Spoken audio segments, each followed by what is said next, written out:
जी, मैं राजेश मणि ancient history के बारे में मैं आपको जानकारी दे रहा हूँ और हिस्ट्री पढ़ने का जो तरीका है उसके बारे में आपको बता रहा हूँ कि कैसे आप उसकी जानकारी लेंगे। मैं एंसेंट हिस्ट्री के बारे में आपको आज बता रहा हूँ।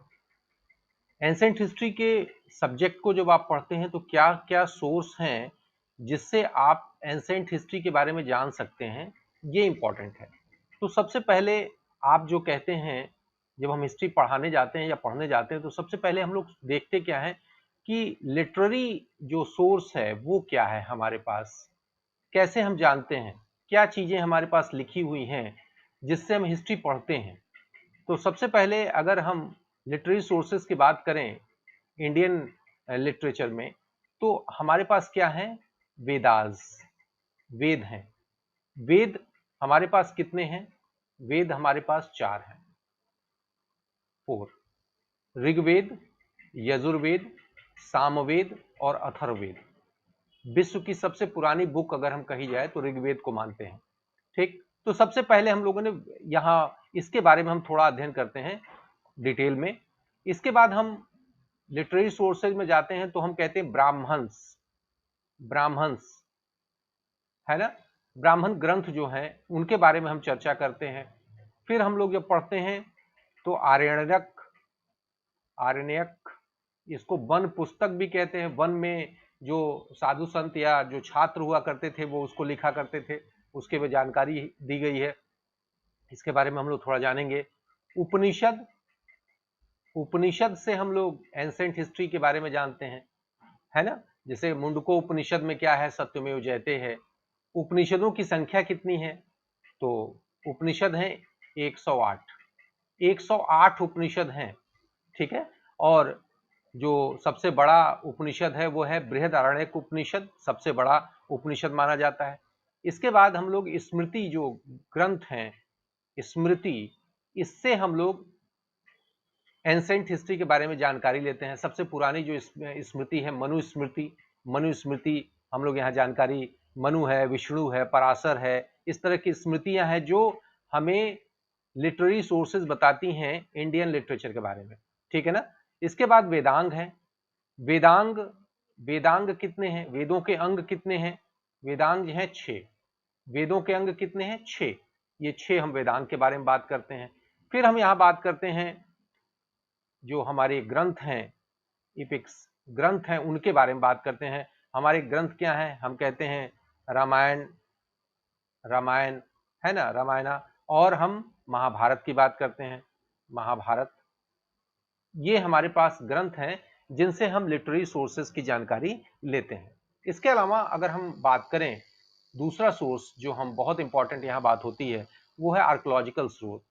आर्कोलॉजिकल, आर्कोलॉजिकल अगर लिटरेरी सोर्सेज की बात करें, सोर्सेज, तो इसमें हम क्या पाते हैं? इसमें हम लोग जैसे क्वाइन तो है ही, मॉन्यूमेंट्स हैं जो हम लोग बहुत ही जरूरी हैं, क्वाइन सिक्के हैं। अब इतिहास में जो आप बात करते हैं तो सबसे पुराने जो सिक्के थे उसको पंचमार्क क्वाइन कहते हैं। आहत सिक्के हिंदी में कहते हैं पंचमार्क क्वाइन। सील हैं, जो सील मिली है वो बड़े इंपॉर्टेंट है, सील से भी हम इतिहास के बारे में जानकारी लेते हैं। जो बर्तन हैं पोएट्री, वो हमारे लिए बड़े इंपॉर्टेंट हैं। हर समय अलग अलग कलर के बर्तन हमें मिले हैं जो बताते हैं कि किस एज के हैं ये। वैदिक में अलग है, इंडस वैली सिविलाइजेशन में जाते हैं तो वहां जो बर्तन मिले वो अलग मिले। इसके अलावा टूल्स जो हैं, टूल्स हैं, है ना, ये भी बड़े इंपॉर्टेंट है, हम उसके बारे में भी जानकारी यहाँ लेते हैं। ठीक, पेंटिंग है, केव पेंटिंग मैंने बताया भी था कल, भीम बेद का बहुत इंपॉर्टेंट, ठीक है ना, वहां से जानकारी हम लोग लेते हैं। इंस्क्रिप्शन है, अभिलेख, इंस्क्रिप्शन है, जहां से अशोक के आप कहते हैं कि रुमनदेही इंस्क्रिप्शन है ना, सारनाथ है, धौलागढ़ है, जोगढ़ है। ये जो इंस्क्रिप्शन है वो बहुत इंपॉर्टेंट सोर्सेज होते हैं जो आपकी आर्कोलॉजिकल सोर्स में आते हैं, जो इतिहास के एक एक पार्ट की हमको जानकारी देते हैं। इसके अलावा अगर हम थर्ड पार्ट की बात करें, तीसरे पार्ट की यहाँ बात करें, थर्ड, तो हम लोग क्या देखते हैं? हम लोग जो फॉरेन हमारे यहाँ आए, उन्होंने कुछ लिखा, उनका लिटरेचर है, लिटरेचर्स है। उन लिटरेचर्स के बारे में हम लोग जब देखते हैं तो बहुत इंपॉर्टेंट बुक हम लोग को मिलती है। कौन कौन सी बुक है, कौन कौन से लोग हैं, अब इसका विवरण देखिए। फॉरेन जो हमारे यहाँ है उसमें एक नाम है, आपको याद होगा, मेगास्थनीज। मेगास्थनीज उसने एक पुस्तक लिखी थी, उसका नाम था इंडिका। मेगास्थनीज ने पुस्तक कौन सी लिखी? इंडिका।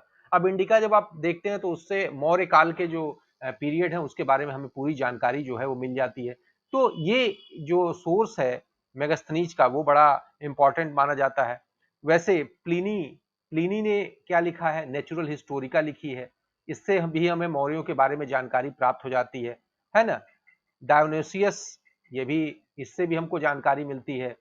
इसके अलावा हम हेरोडोटस, हेरोडोटस का भी नाम सुनते हैं इतिहास में, जिससे हमें लिटरेरी सोर्सेस की जानकारी ये देते हैं। तो ये सारी चीजें तो हैं ही। आप एक और चीज है जो हिस्ट्री के बारे में हमें बताती है कि कौन सा समय कैसा था, तो इसको हम लोग क्या बोलते हैं, जो हमारे यहाँ सोर्स करते हैं, जैसे अरब जो राइटर्स हैं, अरब राइटर्स वो भी बड़े इंपॉर्टेंट माने जाते हैं। जैसे सुलेमान, सुलेमान, ये अरब राइटर्स जो हैं ये जानकारी देते हैं, अरब राइटर्स।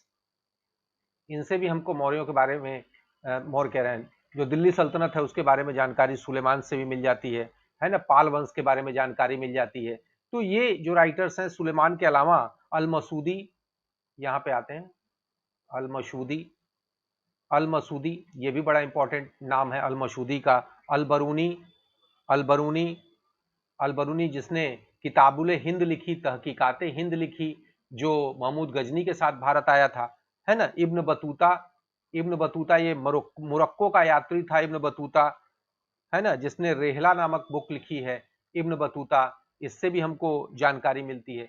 इसके अलावा जो चाइनीज आए, फाहियान आया, हेनसोंग आया, है ना, इन ये सारी चीजें, इन सारी चीजों को अगर हम कलेक्ट करते हैं तो हमको एक जानकारी इतिहास के बारे में पूरी तरह से मिल जाती है।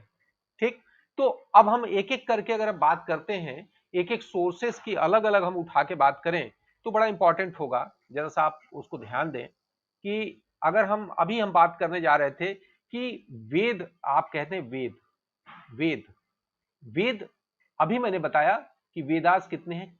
4 हैं, 4। अब ये 4 वेदास कौन कौन से हैं अगर आप नाम याद कर लें तो यहाँ पे एक है, आप देखिए, ऋग्वेद। ऋग्वेद विश्व की सबसे पुरानी पुस्तक। अब आपसे कहा जाए कि वेद क्या है तो आप क्या बताओगे? आप कहोगे ओल्डेस्ट, सबसे पुरानी है ना, स्क्रिप्ट, ओल्डेस्ट स्क्रिप्ट, ठीक, ऑफ इंडिया, सबसे पुरानी है। तो आप इसको आप कह भी सकते हो यहाँ पे।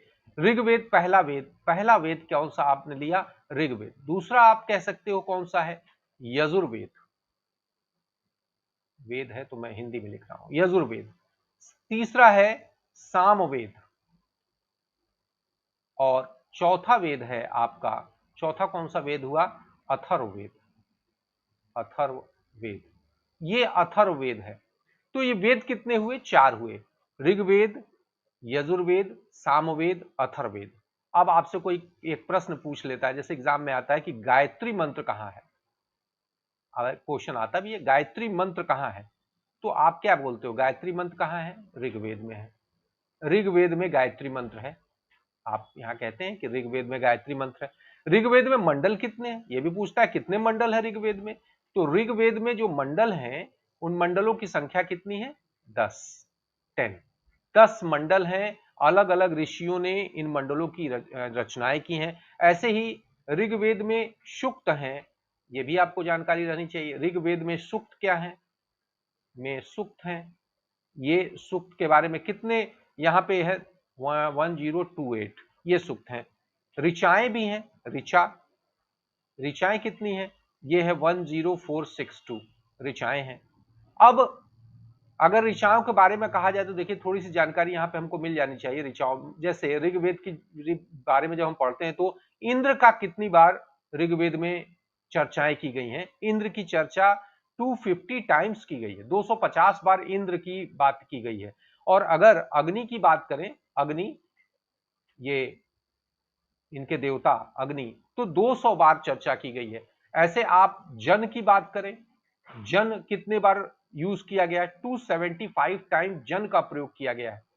है ना। सबसे ज्यादा जिसका प्रयोग किया गया है वो पिता, पिता का सबसे ज्यादा प्रयोग किया गया है, 345 टाइम्स प्रयोग किया गया, पिता शब्द का सबसे ज्यादा प्रयोग हुआ है, गाय का प्रयोग हुआ है ना। तो ये सारी चीजें यहां से जानकारी ऋचा से हमको मिलती है, ये बताता है। ऐसे ही यहाँ पे हम कहते हैं गायत्री मंत्र किसके लिए है, किस देवता के लिए, किस देवता के लिए गायत्री मंत्र कहा गया है, तो ये भी हमको याद पकड़ना चाहिए कि गायत्री मंत्र जो है वो किसके लिए गाया गया है। गायत्री मंत्र सूर्य देवता को समर्पित है, सूर्य देवता को समर्पित है गायत्री मंत्र, है ना। तो ये चीजें जब आप पढ़ते हैं, ये एग्जाम में छोटे छोटे क्वेश्चन आते हैं यहां से, जिसको आपको बताना होगा। ऐसे भी क्वेश्चन बन सकता है कि गायत्री मंत्र जो है सूर्य देवता को समर्पित है तो किस मंडल में है, तो आप कह भी सकते हो कि गायत्री मंत्र जो है वो तीसरे मंडल में है, तो तीसरे मंडल में है, ये तीसरे मंडल में है गायत्री मंत्र, किस मंडल में है, ये क्वेश्चन अगर आ गया तो आप क्या बताओगे, तीसरे थर्ड मंडल में है गायत्री मंत्र। ठीक, ऐसे ही आप जब बढ़ते हो तो जो रचना है, मान लीजिए क्वेश्चन आपका उठा सकते हैं कि गायत्री मंत्र की रचना किसने की, तो आप कहेंगे विश्वामित्र ने की। ठीक, अब ऋग्वेद का जो 9वां मंडल है, याद करिएगा, ऋग्वेद का जो 9वां मंडल है, 10 मंडल है ना, तो 9वां मंडल, ये 9वां मंडल जो है इसमें ये एक देवता को समर्पित है, वो सोम देवता को समर्पित है। सोम देवता के लिए ये जो है मंडल किया गया है, ये सोम देवता के लिए समर्पित है, याद करेंगे। ऋग्वेद का 9वां मंडल ये सोम देवता के लिए समर्पित है। ऐसे ही आप कहिए कि ऋग्वेद का 10वां मंडल जो लास्ट का, ये बाद में जोड़ा गया, पहला और 10वां मंडल जो है ऋग्वेद में बाद में जोड़े गए हैं, याद रखिएगा। 10वां मंडल अगर इसको बात हम करें तो ये किसके लिए है, इसमें बेटा एक पुरुष सूक्त है। ऋग्वेद के 10वें मंडल में कौन सा सूक्त है, पुरुष सूक्त, ये याद करके जाइएगा। इस पुरुष सूक्त में क्या कहा गया है, इसमें 4 वर्णा के बारे में, 4 वर्णा, 4 वर्ण है ना, 4 वर्णा के बारे में जिक्र किया गया है। कहा गया है कि ब्रह्मा के मुख से ब्राह्मण, भुजाओं से क्षत्रिय, जंघे से वैश्य और पैर के तालू से शूद्र की उत्पत्ति हुई है। ये कहां लिखा हुआ है, ये पुरुष सूक्त में, यानी ऋग्वेद का 10वां मंडल बाद में लिखा गया, तभी ये 4 वर्णा की बात आई, क्योंकि ऋग्वेद में ऐसा कोई वर्ण व्यवस्था की बात है ही नहीं। वहां जो समाज था वो केवल आर्य या अनार्य में डिवाइड था, लेकिन जब लेटर वैदिक में जाते हैं तो हम 4 वर्णा की बात, यानी 10वां मंडल बाद में लिखा गया होगा। ऐसे ही ऋग्वेद की जितनी भी बातें हैं एक और बुक से मिलती हैं। अब आप पूछेंगे कौन से बुक से मिलती हैं, तो ऋग्वेद की बातें जो है वो एक ईरान की बुक है। ईरान की कौन सी बुक है, उसका क्या नाम है, उसका नाम है अवेस्ता। ईरान की एक बुक है अवेस्ता, जिसमें इसको ईरानी ग्रंथ आप कह सकते हैं, ईरानी लिटरेचर है, ईरानी ग्रंथ है अवेस्ता। ऋग्वेद की सारी बातें मिलती हैं इसमें, ये मिल रही अवेस्ता में। इसका मतलब ये हुआ कि अवेस्ता से हम कह सकते हैं कि ऋग्वेद की बातें ऑथेंटिक है ना। अब ऋग्वेद का जो पुरोहित होता था बेटा, ये याद रखिएगा, ऋग्वेद का जो पुरोहित होता था, ऋग्वेद का पुरोहित कौन है, उसको कौन कहते थे, इसको कौन कराता था, पुरोहित कौन होता था, ये होता था, इसको कहते थे होत्र। क्या बोलते थे इसको, होत्र। ऋग्वेद के पुरोहित को हम लोग क्या बोलते थे, होत्र बोलते थे, है ना। तो ये पुरोहित का नाम, जैसे हर वेद, यजुर्वेद का अलग पुरोहित होगा, सामवेद का अलग पुरोहित होगा, अथर्ववेद का पुरोहित ब्रह्मा होगा, तो यहाँ पे हर वेदों के अलग अलग पुरोहितों की बात यहाँ की गई है, तो हर वेद का अलग अलग पुरोहित है। तो बेटा इसमें जो इंपॉर्टेंट चीजें हैं, ऋग्वेद, यजुर्वेद, सामवेद, अथर्ववेद, गायत्री मंत्र कहाँ है, ऋग्वेद में मंडल कितने हैं, 10, ऋग्वेद में सूक्त कितने हैं, 1028, ऋचा कितनी है, तो आपने बताया 10462। अब ऋचाओं में क्या है, तो उसमें वर्ण सबके बारे में वर्ड्स अलग अलग हैं। इंद्र के बारे में कितनी बार जिक्र है, 250 250 टाइम्स। अग्नि जो दूसरा प्रमुख देवता माना गया है ऋग्वेद में, वो 200 बार इसका जिक्र है। वैसे ही मैंने बताया कि जन का कितनी बार उल्लेख किया गया, 275 टाइम, है ना। ऐसे ही ऋग्वेद में गंगा का 1 बार, यमुना का 3 बार जिक्र मिलता है ना। अब गायत्री मंत्र मैंने कहा कि किस देवता को समर्पित है, तो सूर्य देवता को समर्पित है। गायत्री मंत्र किस मंडल में है, आप कहेंगे तीसरे मंडल में है ना। ऐसे ही मैंने कहा 9वां मंडल किसको समर्पित है, आप कहेंगे सोम देवता को समर्पित है। ऋग्वेद का 10वां मंडल इसमें क्या है, वो बाद में जोड़ा गया, पहला और 10वां मैंने कहा नया मंडल है। ये इसमें पुरुष सूक्त है, जिसमें वर्ण व्यवस्था के बारे में, यानी ब्रह्मा के मुख से ब्राह्मण, भुजाओं से क्षत्रिय, जंघे से वैश्य, पैर के तालु से शूद्र की उत्पत्ति हुई है। ऋग्वेद की मैंने कहा कुछ बातें अवेस्ता ग्रंथ से मिलती हैं, उसी समय का अवेस्ता ग्रंथ है, ईरानी ग्रंथ है। ऐसे ही मैंने कहा कि ऋग्वेद के पुरोहित कौन होते थे, ऋग्वेद का पुरोहित होता था होत्र। ओके बेटा, तो आज आप इतनी चीजों को दोहराएंगे, कल मैं यजुर्वेद, सामवेद और अथर्ववेद के बारे में पूरा आपको बताऊंगा, पुराणों के बारे में बताऊंगा, वेदांग, उपनिषद, आरण्यक ग्रंथ, जैन बौद्ध लिटरेचर, इनके बारे में हम बात करेंगे बेटा। ठीक, तो आज के लिए मैं इतना ही आपको रिवाइज करने को देता हूं, इसको आप एक बार देख लें, फिर हम लोग कल बात करते हैं। Thank you.